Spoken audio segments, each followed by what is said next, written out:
வணக்கம். ஆகாஷ்வாணி புதுச்சேரி செய்தி சுருக்கம் வாசிப்பவர் கிருஷ்ணமூர்த்தி ராமசுப்பிரமணியன். குடியரசுத் தலைவர் திருமதி திரௌபதி முர்மு இன்று மேற்குவங்க மாநிலம் நதியா மாவட்டத்தில் கல்யாணி எய்ம்ஸ் மருத்துவக் கல்லூரியின் முதலாவது பட்டமளிப்பு விழாவில் கலந்து கொண்டார். மத்திய ஆயுஷ் மற்றும் சுகாதாரத்துறை இணை அமைச்சர் திரு பிரதாப் ராவ் ஜாதவ் உள்ளிட்டவர்களும் விழாவில் பங்கேற்றனர்.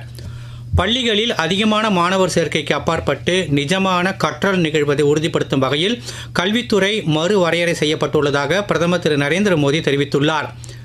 தேசிய கல்விக் கொள்கையின் அமலாக்கம் 5 ஆண்டுகளை பூர்த்தி செய்து இருப்பது குறித்து மத்திய கல்வி அமைச்சர் எழுதியுள்ள கட்டுரையை சமூக ஊடகத்தில் பிரதமர் பகிர்ந்து கொண்டுள்ளார். அரசின் சஞ்சார் சாத்தி திட்டத்தின் உதவியுடன் நாடு முழுவதும் இதுவரை 1,36,00,000க்கும் மேற்பட்ட போலி மொபைல் தொலைபேசி இணைப்புகள் துண்டிக்கப்பட்டுள்ளதாக மத்திய தகவல் தொடர்புத்துறை அமைச்சர் திரு ஜோதிராதித்ய சிந்தியா இன்று மக்களவையில் தெரிவித்தார்.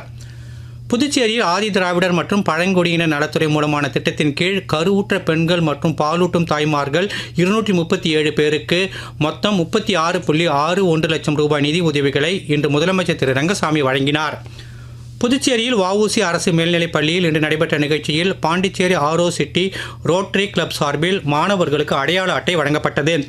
பாண்டிச்சேரி ஆரோ சிட்டி ரோட்டரி கிளப் தலைவர் திரு பாக்கியராஜ், மூத்த முன்னாள் தலைவர் திரு சிவராமச்சந்திரன் உள்ளிட்டோர் அடையாள அட்டைகளை வழங்கினர். அமெரிக்காவின் நாசா விண்வெளி ஆராய்ச்சி அமைப்புடன் இணைந்து இந்திய விண்வெளி ஆராய்ச்சி கழகத்தின் நிசார் செயற்கைக்கோள் இன்று மாலை ஸ்ரீஹரிகோட்டா சதீஷ் தவான் விண்வெளி மையத்தில் இருந்து இந்தியாவின் GSLV F-16 ராக்கெட் மூலம் வெற்றிகரமாக விண்ணில் செலுத்தப்பட்டது. இத்துடன் இந்த செய்தி சுருக்கம் நிறைவு பெறுகிறது. வணக்கம்.